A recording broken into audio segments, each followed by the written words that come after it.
Good morning. Good morning. Sorry for the delay. uh, okay, so you'll probably laugh. You know what's funny, Stephen, is I rely on my phone, so I don't have to remember anymore. My alarms just switch for me. But what I didn't do was like I'm a little bit and maybe if someone's done it. So I logged in to Thinkorswim and it's like you have to create a new account. And I'm like, oh shit, I forgot about this. And good morning, Jeffrey. Good to see you. Good morning, Michael. So anyway, I'm stuck. I It says I can keep using my old accounts. Like, do I need to log out and log back in? Has anyone done it yet? Are you um has anyone like transitioned? If you're used to be Ameritrade and you're now Charles Schwab. Good morning, Perry. Anyway, I don't know what's going on with it. I'll be honest. We'll get to it. It's not going to do too much. It's just going to mean I'll have to use like Yahoo charts or TradingView or something to look at the charts rather than my charts that I'm used to. Um, you have no access right now? Yeah, like I thought it was tomorrow and I went through it. I'll show you. I'll show you. Hold on a second. Welcome everybody. Welcome to the Market Watch Group, weekly market prep. Welcome out, Nick. Good to see you. I think it's your first time. I don't think I've seen you before. Welcome out. Good to have you. Normally this is a lot smoother, but if anyone is with TD Ameritrade, there's been an enormous brokerage world merger / acquisition. So Charles Schwab has acquired, I think they were the bigger ones, Ameritrade. And that was like 2 years ago. It's like, it was this pending thing. It's like, is it ever going to happen? All of a sudden you're like, wait, it's this weekend. So, and I was like, yeah, I'm going to get on there and figure it out. I forgot to do that completely. Of course, got to the weekend. My daughter came in town, been hanging out anyways. But yeah, so we got to figure it out. Maybe I'll get it quickly, maybe not. So you just logged on and it works fine. So I'll try logging off and back on. We'll see what happens. My name is Scott. I'll be your host. Here's our disclaimers. They're in your emails. Here's our agenda. We're going to market posture. Right? We're going to do our market posture. We're going to look at the economic calendar. Looking at the week ahead and understanding what information is coming out. We're going to look to search because here's what's happened. I have a feeling our market posture is going to be stronger. We were waiting for buyers to come into the market, and finally they did. Right? There was nothing. We had nothing. August, September, October.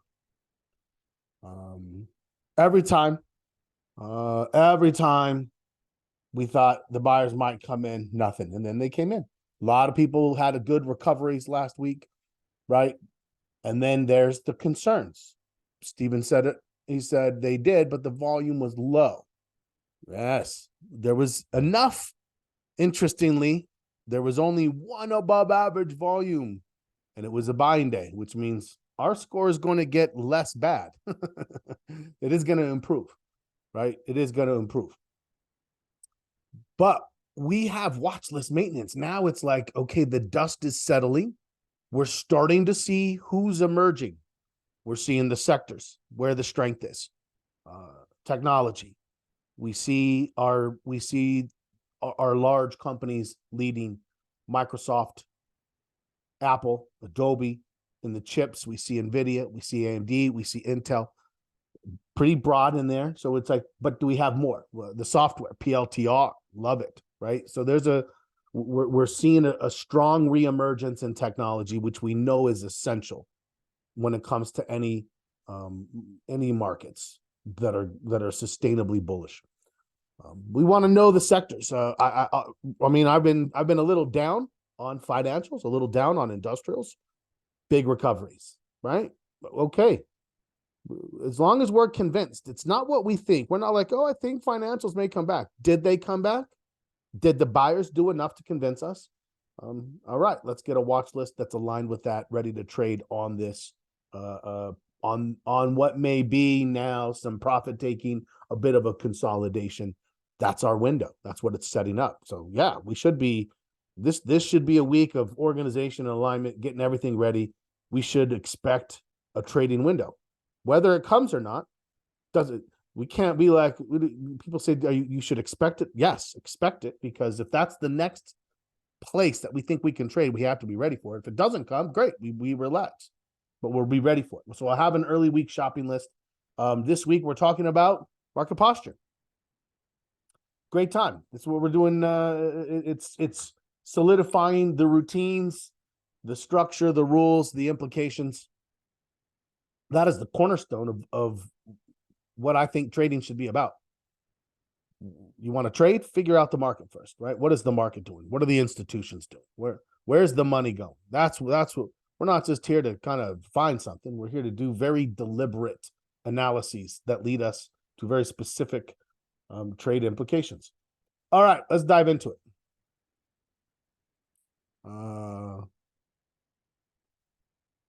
Okay, Bob said early insight. Sector rotation shows utilities and staples. Still, we had identified utilities and staples as starting to be like, oh, look at these guys holding up. Industrials and financials worse. So yeah, I don't know that we would think it's going to be a week. Maybe it'd be a little longer before we see it. So I'm not surprised by that. What I'm curious of is, does it get scored, right? How do we score it? Okay, I'm gonna just give me 1 second here. I've got, I don't know if I'm stuck in here. Okay, maybe I can just log back in.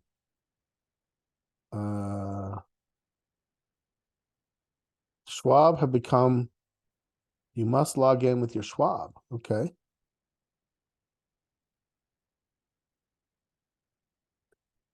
Oh.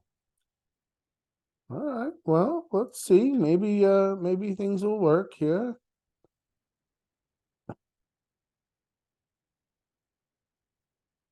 So I've had a lot of feedback, both in the Discord. I've seen people have sent me emails. I've seen it here. Strong weeks. How did everybody do? How is everybody doing? Well, give me a temperature check. Are you feeling like you're seeing the market? Do you feel like you were able to get some recovery last week? Let me see. I want to quick. And yeah, I'm a little stalling to see if it will let me just go ahead and log in.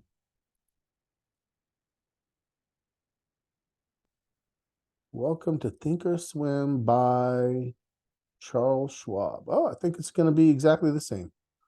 Let's keep our fingers crossed. I don't want to have to learn anything new. Did I get an email from Schwab? I don't think I did either. Actually, what was happening was every time I would log in, it would be like, you're going to have to, it's coming up on this date. And I'm like, okay, I'm ready. And then of course I wasn't ready, but it looks like, I got to redo my disclosures and my agreements. Accept and proceed. Everything else looks great. Okay, hold on. Let me just, I didn't know if I was going to be surprised by anything here.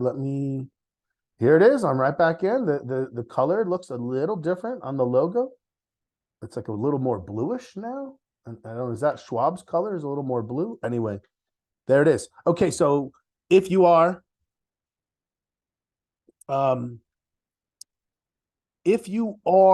with Ameritrade, this is what has happened, and I'll explain it because I went through it. So it finally today was like, this is what it told me when I logged in. It says you need a Schwab login. And so it said, do you want to just use your Ameritrade? I'm like, yeah, great. So it's the same. And then I had to create a new password, and I did that.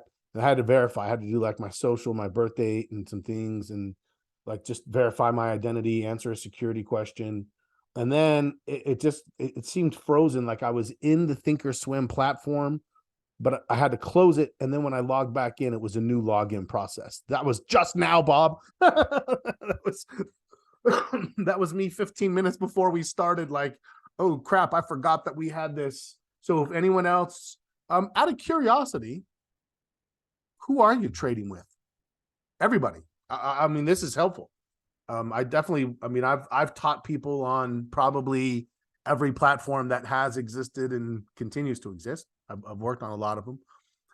But just so I have kind of a sense throughout the room, are you so I know some people are on multiple platforms, but like, yeah, let me know where you're trading just so I have a sense for that. But if you are, Thinkorswim is Tasty, Nick. All right. So Tasty was Tasty was built by the same guys who built Thinkorswim, actually. I worked at Thinkorswim when it was Thinkorswim, but prior to Ameritrade taking over. This was like 2006 to 2008. Tom Sosnoff and a lot of the guys from there moved on to Tasty. It's a cool platform. And actually, haven't you? I think you guys got bought by somebody too. It's no longer Tasty Trade, right? Either it's been bought or it's going to be bought. So, yeah, you'll probably have a similar interaction if you haven't already. Stephen, I had my set. Okay. Tried logging into TS using Schwab and it works. Yep, that's what mine was too. Yeah, so there you go. Fidelity at Ameritrade. Fidelity's weak in options trade. It is. I understand. Fidelity, as we go back, Fidelity's where I got my 7 and my 63. That's where I came out and worked. I worked on the options desk at Fidelity way, way, way back when. Okay. Yeah, that's less. They have an interesting priority at Fidelity, right? Their main business is institutional money, 401ks and mutual funds. The brokerage is less so. And so the brokerage side is like, you make sure that the brokerage side doesn't step on mutual fund toes, right? Like if you see cash in an account, you're like, hey, you should have that managed in a mutual fund. You're not like, yeah, you should trade more. Anyway, so yeah, they're trading resources and support services certainly are going to be less than you'd find at like Tasty, at like Schwab now with Ameritrade, things like that. Okay. All right, we're up and running. Let's dive right in. Here we are. I'm going to go ahead and cannot believe it's November. I'm sure you all are starting to listen to Christmas music and decorate for Christmas like me. It's never too early. Never. Okay. Let's see it. If you're new, one of the things I'm trying to do is film a video, like a welcome video, where I can kind of be like, okay, here's what you need to do. You need to be here. You need to see, because there's a lot. So I'm going to try to, I was actually thinking I have some time today. I'm going to try to film that. So hopefully that will help. If anyone who's been here for a while has like, hey, it would have really helped me, ideas, my email, you can hit me with it in the Discord channel. A lot of different ways that we can work it out. So yeah, okay. Right now, what are we doing? This is the cornerstone. This is like the first domino of everything we do in trading. And every time we set up new dominoes, this is what is the market doing? Is the market's been kind of crappy. Our posture's dropped. You can see It tried to hold on here in the ones and just couldn't. It's got dinged another time. Bam, we're at lower lows. We had a bunch of selling pressure. Like it was like, well, come on, we need to. But at the same time, we had cycles. We had cyclical market that typically goes down in August and September. We just didn't find the lows in October. So we veered off. There was a divergence between the cyclical and between what actually happened in the market, right? There was that divergence. And when we would normally expect the fall rally to start, we made new lows. Okay. But we also were only around that 10-11% mark on the S&P. We got a little lower on the NASDAQ and the Russell. The Russell's been getting just battered. Not a lot of love for small caps right now. Maybe we start to see some of that sentiment shifting. But 10%, we're still 10%. That's still a correction within the context of an established bull market. So yeah, you can see that I'm always, and I said this, I'm always a little more reluctant to get bearish because markets are inherently bullish. There's inherently bullish money. When we have a full labor market, institutions have lots of money. Everyone's contributing. That's where most of the money's coming from. 401ks, pensions, 403bs, 457s, everybody's working. So that money's coming in. And that goes to the institutions, and the institutions find somewhere to put it, and they put it, and okay, we're in a good place right now, because with whatever else has happened with inflation, it never had a severe impact on labor. We lost 10% in a few sectors or a few industry groups within the technology sector, and that was a pretty isolated thing. Everything else has been pretty strong. Okay, so let's dive in. This is going to tell us what's the momentum. Just because I'm a minus 0.5, does that mean I can't trade bullishly? I took bullish trades. I know you guys took bullish trades. This is neutral. 0.5, minus 0.5 is not like, oh crap, we're bearish. That's neutral. We barely for the first time touched the bearish side of neutral. The bearish side of neutral. We're not even close to the bearish end of neutral, right? So there was never a point where we're like running around like, oh God, it's so bearish. We're like, yeah, you know what? At this point, last week, if it had gone up only a couple of days and started to fail, rather than what it did do, which was the best 5 days we've seen in 6 months. Okay, now in hindsight, we're like, great. We said at the time, if you're going to trade it, it's now or not at all. It's either at this support level. The last time you traded at a support level, it failed and you took some losses probably, right? And so you had to decide, am I going to do it again? Yeah, okay. Am I going to do it like with a bunch of trades or a few trades? There's your risk management considerations. Now what? Now we're trying to get that sense of, okay, what are we going to do? So long-term trend. Let me get that up real fast. 3-year weekly chart. What happened? So last week it dropped a point. It had held. Even here, it hadn't broken this line. This was our uptrend.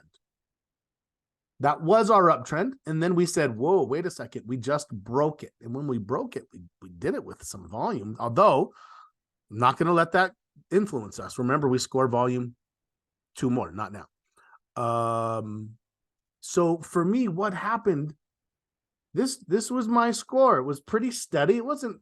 Look back here in 2021. That was a much stronger angle.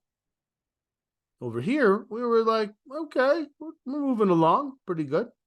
So I think I was a 1 or 0.75? Let's see. 0.75 was the highest I got. Oh, no, I was at 1.5 for a little while. And then it slowed down. And now we slowed into okay, so why is that? Well, because, where's my drawing tools? Because during this, we were wondering, is this going to become, if you look, that's very similar to that back there. That's where we're like 1.5, but it didn't. It slowed down into this. And that was more like a 1, a 0.75. In fact, it was a 0.75. And last week it dropped. And when it dropped, I knocked it down 1/4 of a point because it broke this level. And then this week it went right back in. So what am I going to do? I'm going to give it that quarter point back. I'm going to say there it is. You get that quarter of a point back. Now I believe it's back in this trend. I think this trend has salvaged itself. I don't see more than that yet because it's got to get all the way back up to here just to sustain this trend. What is that? Is that fading? What is that doing? Okay. Vanishing pan. Ooh. Okay. That's pretty cool. Discovering new things on a Sunday morning. Yeah, so Bob's thinking a little more bullish than me. Okay. I mean, it is uptrending, but I am gonna say I'm gonna score it higher. It is gonna advance. Let me go back to where we were. Clear all drawings. I'm gonna give it back its quarter that it lost. So the buyers smashed it right back up and then some. That's what I see. It got back both of these weeks in one fell swoop. Could you give it even more? I mean, look, it's your score. If you see that as enough to give it a half a point, give it a half a point. Yeah, I mean, this is defining the market that you're trading. So what you see here is important for you to score and have it carry forward into your baseline understanding of market conditions.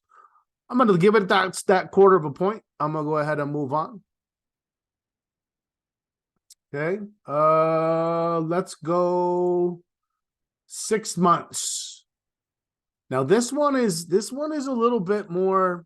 You gotta pay attention to the subtlety, because a lot of times it would be easy to come in here and say this, right? You'd be like, that's a downtrend, so it should be negative. But that's not what we're looking at. We're looking at a little bit more granular than that.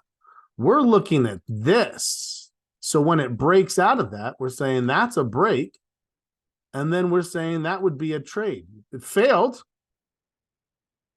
Maybe you squoze a little. It ultimately failed. And then it got into a new consolidation. We had this new consolidation. And it broke out.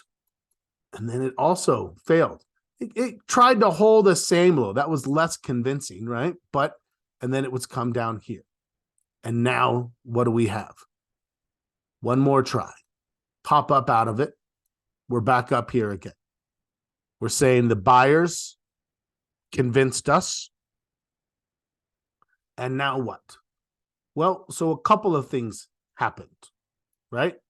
Number one, I broke this consolidation. That happened on Wednesday. And for that, it gets a quarter of a point.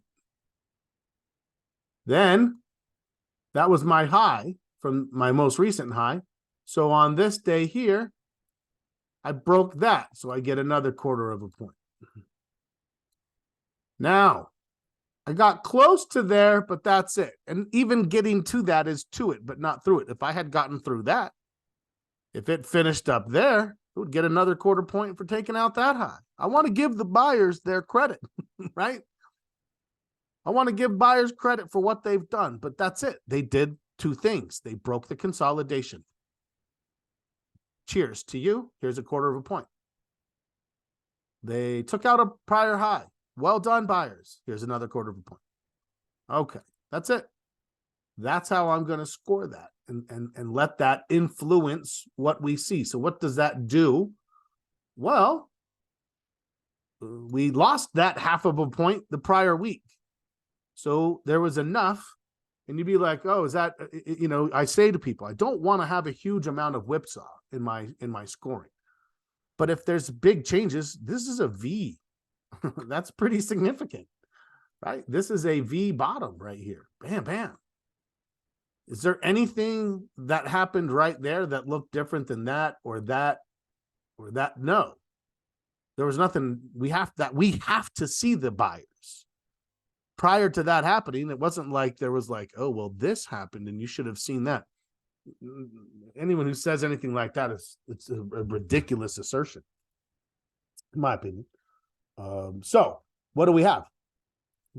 pretty good jump so far. Let's go to volume. Volume was where there was a little letdown. Steven said, the volume was pretty iffy. Let's go see. Where's my 1 month? If you're new,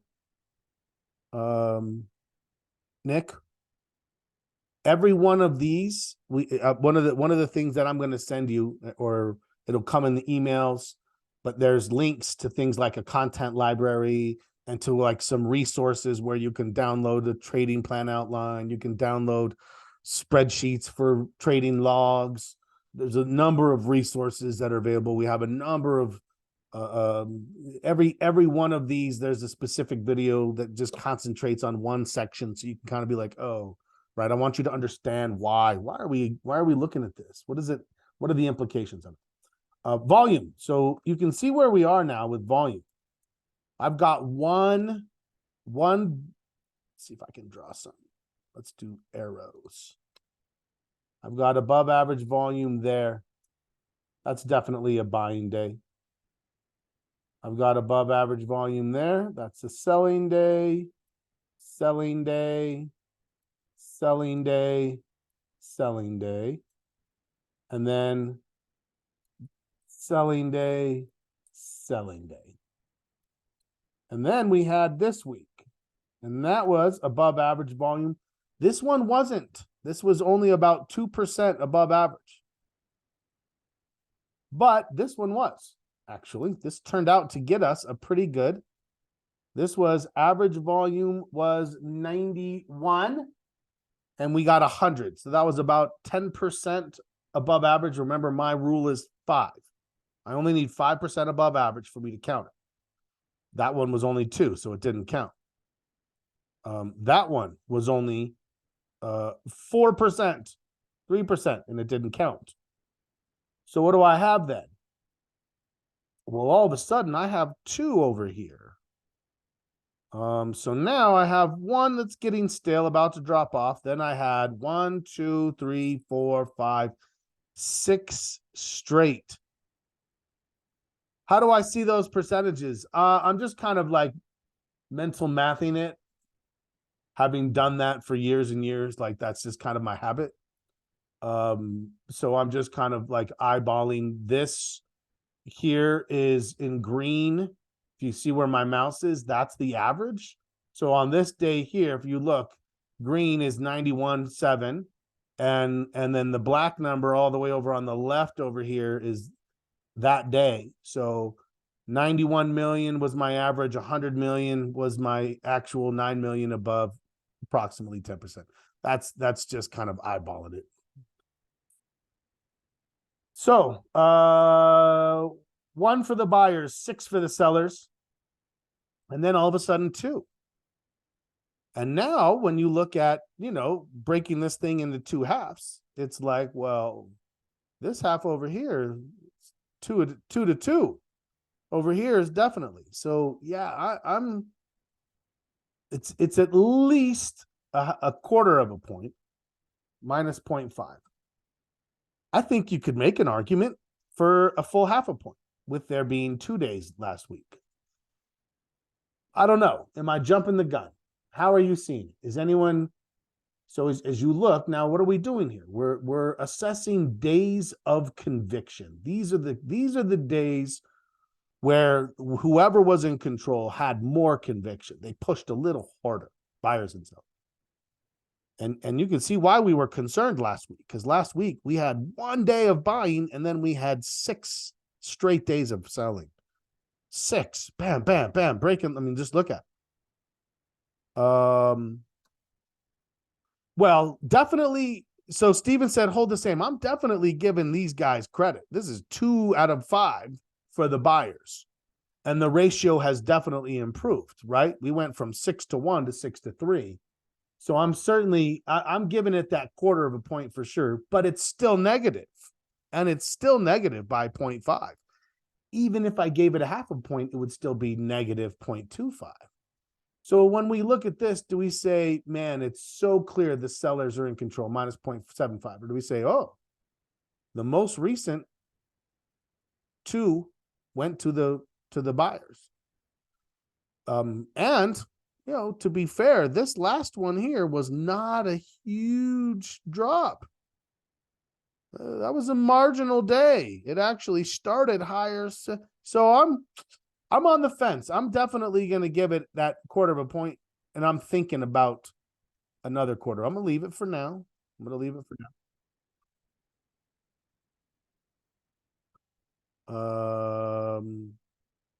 Okay. Next, let's keep going. Major market analysis. Let's see. This is where. Oh, okay, so Bob said 0.5. He's like, yeah, it looks stronger. Yeah, I agree. There's some strength to that. Let's go into major market analysis. This is where what have we been seeing? Let's talk about what's been happening. So we saw just a little peak from the NASDAQ back here. But for the most part, we really had seen that analysis move to equilibrium with more influence into large caps, right? The blue chips, and zero, like a whole lot of negative interest for the small caps. But even the NASDAQ fell into a lagging position. We were right on the edge of going to a negative score. And then all of a sudden, the NASDAQ tried to make a push, and then it fell back down. And so, just it's wavering where it's like, is there any strength left, or was it going to go negative? And that's where we find ourselves right now. So that's kind of setting the tone for our, whoops, what am I looking for here?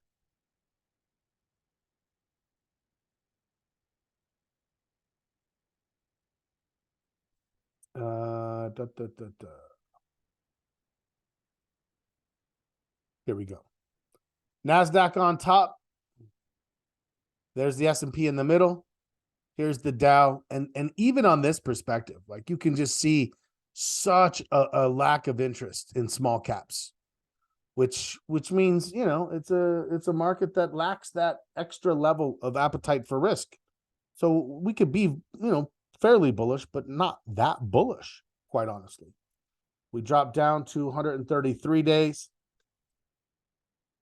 And look at that. You can see on this perspective, there was a surge from the Russell all of a sudden, where we're like, maybe the NASDAQ's been on top the whole time. There's never been a concern with technology.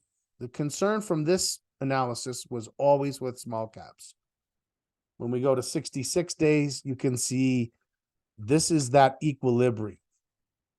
There's the Dow, there's the NASDAQ, there's the S&P, all in the same spot.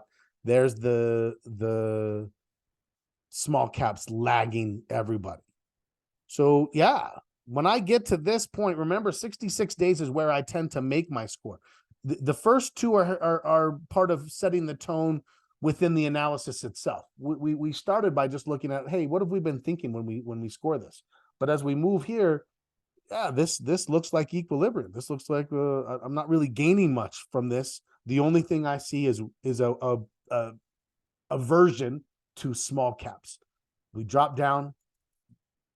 If there's any influence that might kick me out, it would come from the 22-day. And from the 22-day, you can see more of that equilibrium with just a little bit of the Dow still leading, right? Nothing. This just looks like a zero. There's not really a shift one way or the other. This will help us eventually either go one way or the other, right? Either we're going to start to see the Dow leading even more, and this is going to turn negative, and this is going to lower our score and slow us down.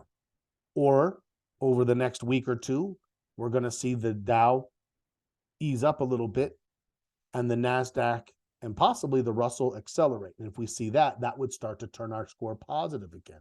But right now, this is just in equilibrium. It's not going one way or the other. Tell me if you see it differently. I'm going to leave my score as a zero. It's not contributing to buying strength. It's not contributing to selling strength. It's just sort of, stuck in this middle range. It's kind of an interesting analysis. But what I think is it will kick into gear. And then when it does, could quickly over a 2 to 3 week period go quarter point, half point, or minus quarter, minus half. And whichever way we start to see it, it accelerates our score and says, yes, that's now we're on the right path. Let's do the same thing for sectors. This is going to help us to make sure that we are looking in the right places to find money flow. 200 days, what do we see? We knew who was leading, right? We went back in April, May, June, I would say 90 to 95% of our trading existed in 3 sectors: discretionary, communication services, technology, right? I mean, that was the vast majority of what we traded. And you can see it led the market strongly. Even back here in March and April, before we had a little blip, remember the debt ceiling blip there? And then we accelerated. Then all of a sudden we started to see industrials showing additional strength in June and July, and we started to add that to the mix. We also saw a little bit from financials, and then it kind of derailed. And you can see that looking backwards, you can find those. So if we're moving into that again, right, we want to make sure that we do the same thing. Who's going to lead? That's the question. Well, right now, it's still technology, still communication services. We had some questions with communication services after earnings. Google, Meta, they weren't great. And then there's been some questions. I mean, look at communication, look at consumer discretionary was getting really hammered here in August and September. Not doing well at all. But we're fluid. We're quick to forgive, right? Money starts coming in again. Whew, short memory. We're like, great, money's coming in. Let's trade it. We're not bitter or resentful about what happened. We're like, here it is. This is what we see. Let's trade it. Let's go down and see how this looks as we change the time frame. Still, technology up top, communication services up top. Still, consumer discretionary. Pretty close. You can see energy in the mix. And then things start to fall off. Who's down here? Utilities. Oops. And staples. Let's go down to 66 days. Now on 66 days, you can see energy. Energy is leading, but it's off of its highs. Right? So right now we have a few that are leading. We have technology. Whoop. Oh, hold on.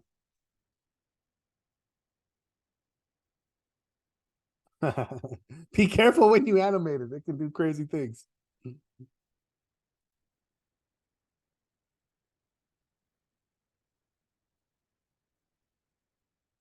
This is what we're seeing here. What time frame am I on? 200. Sorry, that threw me off. 133. You can see that is in this area. If we drop it down to 66. Oh, sorry, Stephen. Yeah, I got thrown off. There was someone at my door. We had a weird neighborhood incident earlier today. Right. What do I have? Technology, energy, and communications. I'm surprised. The non-leaders of communication services have really done well. That's maybe who we want to find today. We found a couple of them and put them on our list. But that might be a good place because you can see there's a surge in flow coming into communication services. Even though energy's leading, I'm not interested. Look where it was. It was way up here. We know that when we look at this on 22 days, energy is going to be really showing lack of momentum. Who else is joining technology and communication services? You can see, right, that little blue, bam, financials. Financials has made a big surge. I think we're going to see that even more so on the 22 day. Who else? Discretionary off the bottom, jumping up into that position there. Those are the four. We were talking about those four this week. We've already been thinking about those four. Those are our four leaders. We also said possibly industrials. There they are. What's our concern? Staples has eased up a little bit. We do still have utilities floating around in the mix. Let's drop to 22 days. 22 days. On 22 days, utilities is leading. So that's interesting for sure. Like what? This is, I think, what Bob was referencing, because it's kind of like a what the hell? This is one of those Panasonic dog moments when you're like cock your head to the side, like what? What is going on? I'm not convinced. It's only 22 days, right? 66 is where I'm scoring, but that is odd. Like that's a really defensive push into utilities, but it's by itself, right? It's by itself.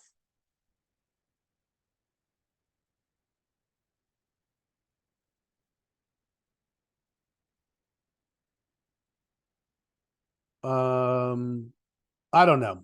I'm not convinced. I think this has a bullish look. We were a 0.25. I'm actually going to give it back. I think when you look at the 66th day, which is the most important, right? What does the 22 day do? It can flag us. Great. It's flagged us. I'm not going to disregard that and be like, that doesn't make sense, so I'm not going to consider it. I'm going to say that doesn't make sense, but I'm going to have to process that and be like, okay, weird, but it's not going to influence my score. Now, if both utilities and staples went together, that's a little bit more defensive. Then I'd be like, oh, okay. I'm not gonna give it that point back. I'm gonna leave it at 0.25. But when I look at the 66 day, where that's my strongest scoring time frame, all bullish, right? All bullish. And you only see utilities kind of in the middle, like making a little bit of a push. But so yeah, if it pulls back next week, then it was just a little blip and nothing happened. If it pushes again next week and then consumer staples pushes this week, well, then in that circumstance, it might be a little different where we're like, okay, you know what? Let's maybe dial our score back. Okay. Let me know if you agree, disagree. I definitely think we have the four sectors identified and we want to make sure that our list is full of them. So we'll make sure we go pop in there. Last thing we're doing today is the VIX. The VIX is looking quite bullish. As far as scoring goes, 1, 2, 3, 4, 5. This is where we were. The last thing that had happened is it had failed to make a higher high, right? But it did make a higher low. So if you look here, it failed to make a higher high. If it had made a higher high, it would have dropped a half a point, but it didn't drop a half a point. It only dropped a quarter from 0 to a 0.25. So it did make a higher low. If you look, that came right here. And then it popped, but it never exceeded, right? We never got above that 22 mark. Remember what I said, 22, like in this chart, you're like, ooh, 22 is high. When you take a couple of steps back and you look at what the VIX can do in certain circumstances, you realize 22 is not bad. It's okay. If that's what high is, we're in a pretty good market, right? Like 2017 kind of a market, 2019 kind of a market where it's like nice and bullish and you're like, yeah. So, all right. All right. What did we do this week? We broke this low, right? We took it out right there. And that gave us a quarter of a point. And then we came all the way down. And they took this out as well. That's another 1/4 point. I'm going to give it a 1/2 point. So I'm going to go from a minus 0.25 to a 0.25. Bam. Bob says, just wait till they don't pass a budget. And you know what? We're built for that still, because look what happened. Where am I? I'm back to the bullish end of neutral, which means I'm still in neutral. I saw a nice jump, 1.75. I said during the week, I thought it could be a 1.5. It was a 0.75. Very strong. A lot of factors showed increased strength this week. So if you're saying, yeah, I'm feeling bullish, I'm thinking about even going a little stronger bullish. This supports that decision. If you're like, I'm going to bet the farm, this does not support that decision. This is a 1.25.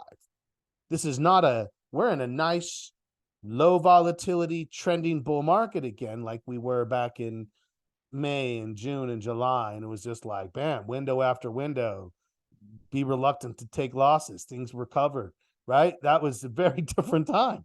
It was a lot easier to make money during that time. We made more money during that time.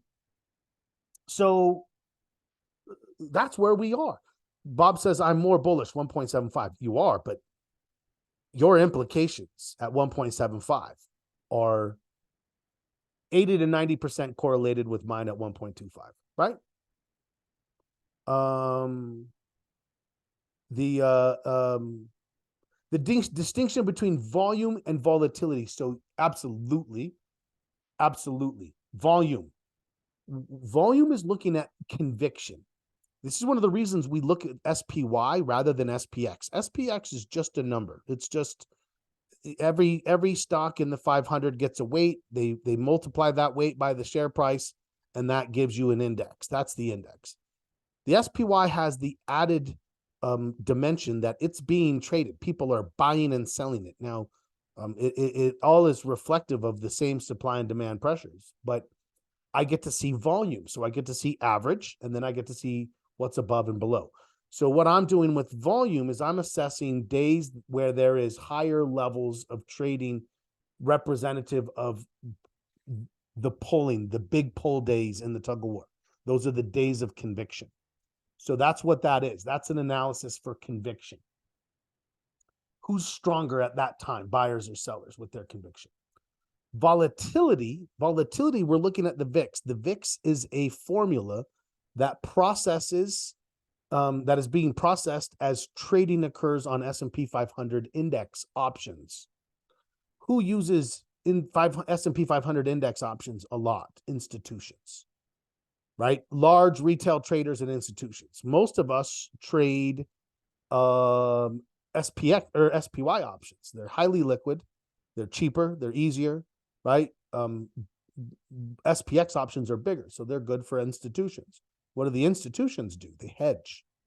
So in that regard, when people say the VIX is a fear index, it's a sentiment. We say sentiment because I don't want to just think fear. If volatility is going up, then it's fearful. If volatility is coming down, then it's confident. It's gaining confidence. It's right. So that's what I'm thinking about is sentiment. Is it gaining confidence? Is it gaining fear? What do the institutions do? Because if the institutions are hedging, they're not going to work against themselves. They started hedging. Like we identified conditions that are less conducive back in early August. And we said, at this point, as this market deteriorates and moves down, it is an easier market to overtrade. In your trading, in your resources, there's a top 10 trading mistakes document. One of them is overtrading. Happens. It's about market conditions. When it was June and July, we're like, this is hard. We're a 5. It's hard to overtrade. Put some trades on. Get 4, 5, 7, 9. Be less willing to take losses because the conditions told us that we were okay to do that. Do we do that now? Hell no. Now the conditions are like, whoa, be careful, take losses. If you have profits, last week I took half my profits early. I said after 2 days. And do I regret it? Absolutely not. Why? Because I kept half. Because half of it I rode the whole week and half of it I got out of. It was a good strategy based on where my market condition was. So all right. Does that make sense? So VIX is about sentiment. Right now they're about the same, and there's gonna be you can see there's a pretty good correlation between those two. But same thing with the market itself, right? So SPY, the VIX, the volume, and the short term are all going to move similarly. If they move together big, that means we know that there's more there that's bigger, right? We know that there's more there. So, okay. Let's pop in and let's search real fast. I'm going to go over 10 minutes like always. I apologize. But I think it's worth it. Fed watch. 38 days. Even now, 95% people think the Fed is done. This is interesting because they're convinced the Fed is done. I'm consistent. Thank you, Michael. I do strive for consistency. Michael's like, yeah, we just plan on going over. We're gonna see pretty soon. Let's look at the economic calendar. Is it next week? Do we have any next week? Fed speaks, Federal Reserve, no. Deficit, no. No, don't care. Powell delivers opening remarks. Dun, dun, dun. Let's see. Jobless claims. Oh, yeah, next week. No trading on Friday. Next week, we'll probably do a Thursday afternoon weekly market wrap instead of a Friday because there's no Friday market. So we'll just take Friday off and we'll meet Thursday. So be looking for that. Boom, the week after. Here it is. CPI, right? CPI, PPI. If those come in, they're looking, okay, look, we're looking for 2.8 and 3.7. 3.7's too high. I don't think we can, I think it's got to get down to like the low threes and the PPI down to the low twos or something. So if these numbers don't drop, the Fed has to hit it again, I think. So that'll be interesting. I think that there'll be something around those numbers there. Both meetings Thursday. Yes. Yes, we'll do both. We'll do end of market Thursday at 3:15 Eastern, and then we'll still do 8:30 p.m. foundations session. Yeah, so definitely. Okay. Let's do a quick search of a couple of things and see if there's anything we're missing. So now, number one, we are more bullish, but it's not like astoundingly so. If we ran this search in June, July, we would find 350, 400. If we ran it in August, September, we would find 50 or 60. Now we find about 199. That's everything right now, everything. So let's just go a little bit at a time. Technology, I've got 32. Okay, so that's enough that I'm going to come over here. I'm just going to go very quickly. Nothing shows up. There's nothing. So nothing in communications equipment, computer hardware. Pick one if you like one. ANET just broke out. Dell broke out back here and has been kind of meandering, but it looks like maybe Dell had a breakout.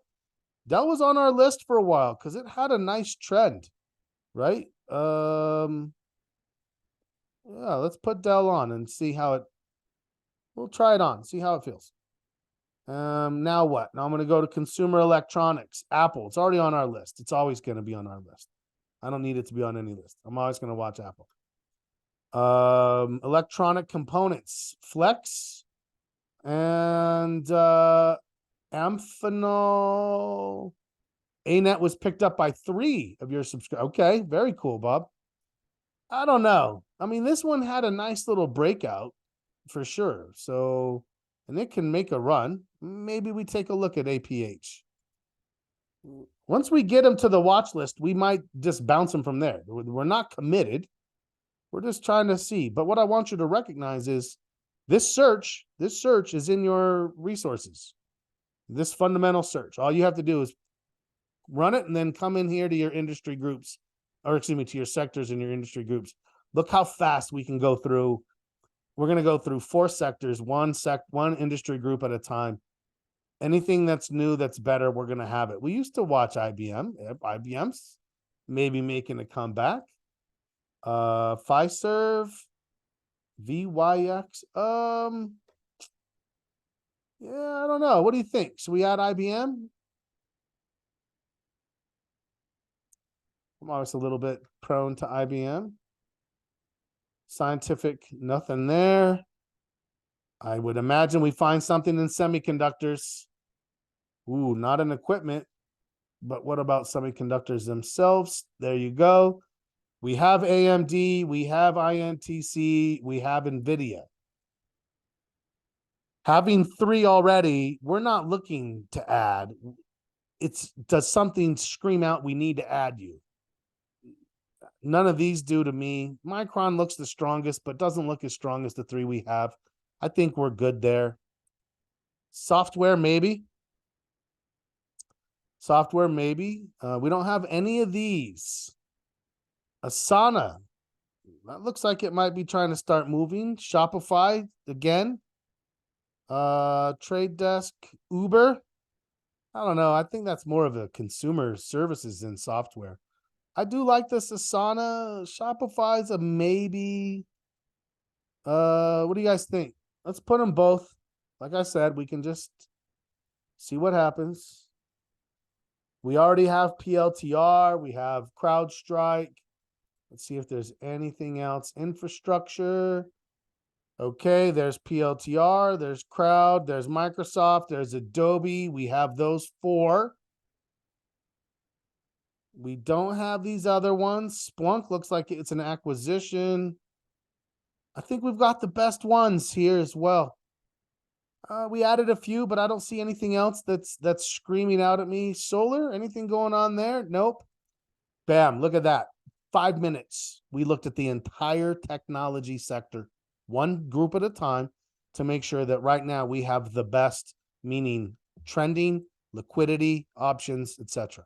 Our watch list is always going to be strong when we use this as our mechanism. Let's do consumer cyclical.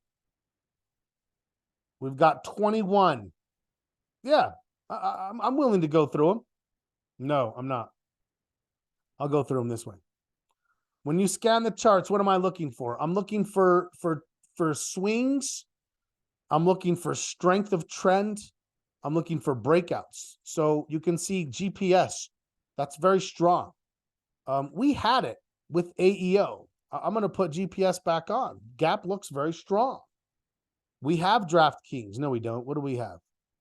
DraftKings just broke out. Maybe. We have AEO. Home builders, PHM, DHI, they look very strong right now. LEN. So I could pick one of those, 40 billion. I'd say maybe DHI. So I'll add DHI. So you can see, what do I like? I like that it broke out. But I don't need all of them. They all are the same. PHM, DHI, LEN, they're all home builders.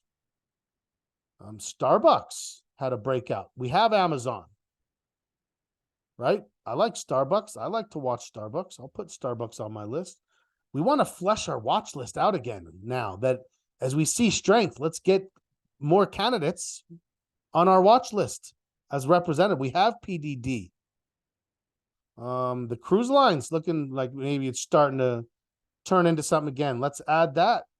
We have AEO and we have Gap. I don't think we need TJX. That's just another kind of a retailer. But yeah, I like RCL. Let's get that on the list. And you can see, what have we done? We already had some consumer discretionary. We're just making sure we have a little bit more. And now I can go to industrials. How many do I have in industrials? Only 10. We have VRT. We have Fastenal. We have FLR. Do we? No, we don't. We used to have CPRT. Did I get rid of it? No, we still have that too. See, I think there's less here. I see less in this area. Let's go to financials. Now, when you go to financials, you have to go through them, or else you have to at least do this. You have to go to stocks only. Otherwise, you're getting ETFs like this. That's Riot. That's Bitcoin, right? That's Bitcoin. This is Brazil, right? This is gold. These aren't financial sector stocks. So you need to go here and go stocks only. You can see there's only 15, although Riot is financial.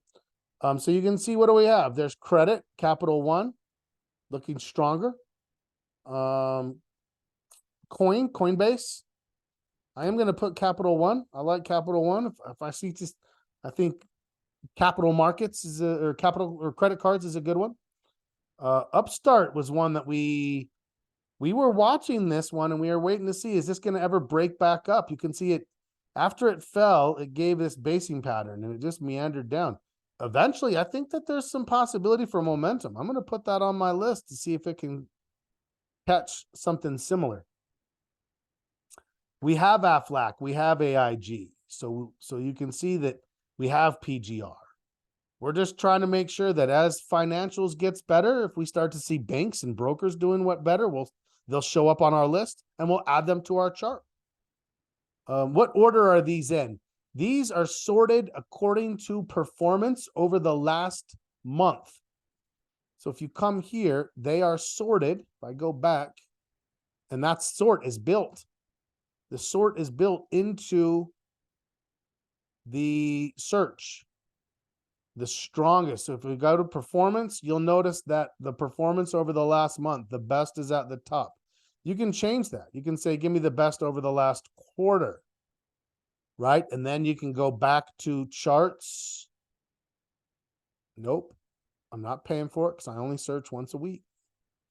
And then I can go back and say, okay, now what? Now this is who's done the best over the last quarter. Well, maybe you like that perspective better. You can go make that change. No problem. Okay, so I've added some things to the watch list. I got to fly now because I'm going to take too much of your time. So let's just hit.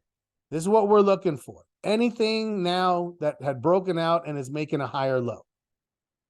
The buyers have done enough on Apple. I'm willing to trade it. Any of these as they pull back. Some of these you might still be in, carrying through. But I think we're close to some resistance levels as they start to pull back and make higher lows. They're all looking very similar. Breakouts on AMD, breakout on Amazon, breakout on APH, Amphenol. All I need is for a pullback, higher low. There's another trade on my hands.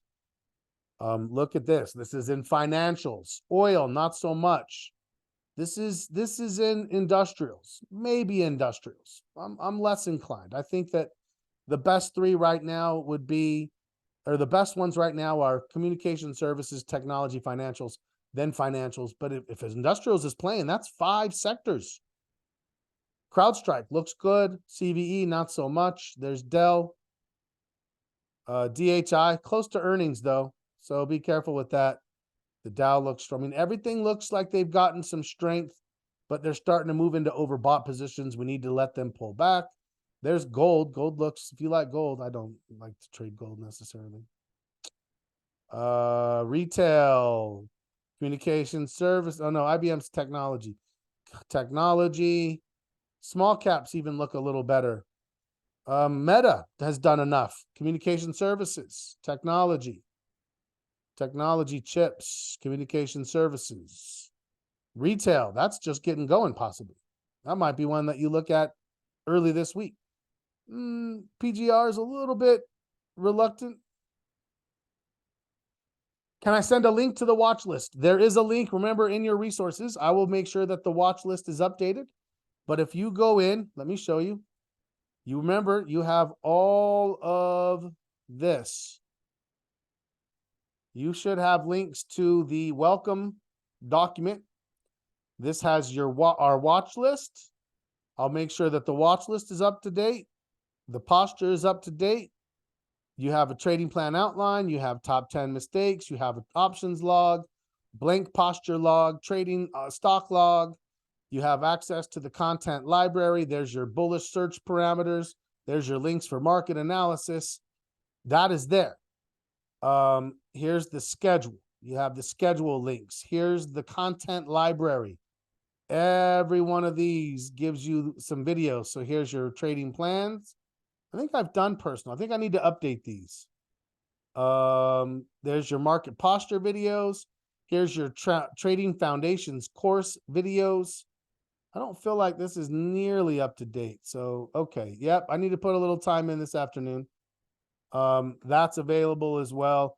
So yes, I will make sure. Yes, Nick, every email I send has those 3 links at the bottom of the email so that at any time you can pop in and grab that and make sure you have it.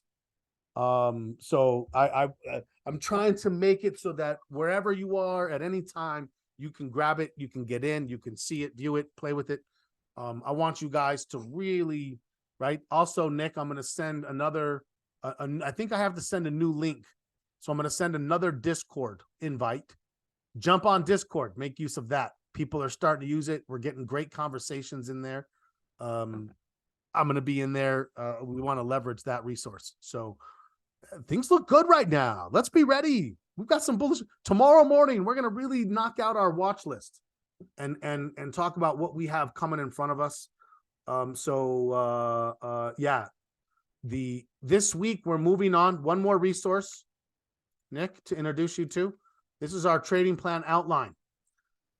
We just last week did section 1. We're this week focusing on section 2. Obviously, you can go back and work on that and get caught up. Market posture, what are our routines? You just saw us go through these routines: long-term, short-term, volume, major market sector, VIX. That establishes our market posture. We talk a little bit about trading posture and what are the implications, how many trades, how long they last, what types of rules am I hedging? And remember that the videos, let's bring that back over. You can go through each video for the market posture. You can go through each section of the trading plan. It's all there for you to just dive in. So you can get caught up with what we're doing, see what we're doing, get your trading plan up to speed. Let's start. I think we have trades this week. I'm ready for trades this week. There's everything looks good. We've got a nice, strong watch list full of strong stocks with good liquidity, good options trading on these stocks across 4 and 5 sectors. I mean, come on, we've been patient for this. We lasted through August and September. It was terrible. October, we were hopeful, it just wouldn't come. Great, let's be ready. Santa rally. I'm here for it. Couldn't find the watch list link. Do you have it now?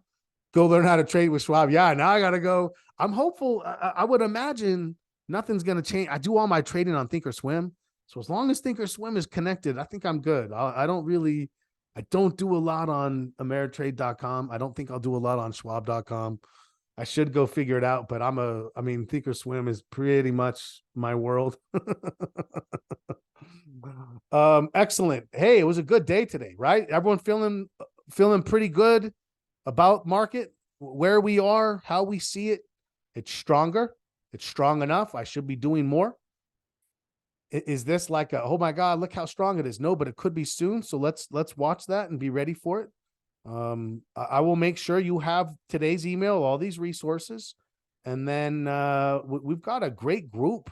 There's good discussions. I think we have at least a dozen people using the Discord. It's getting better and better. We're going to start introducing some additional things in there. There's trade discussions starting to go on. I'm excited to dive in and add my feedback. So make sure you jump in there. You should have, any questions, let me know. I'll see you guys in the morning. Plan your schedules for next week as a short week. And then, as always, Happy trading.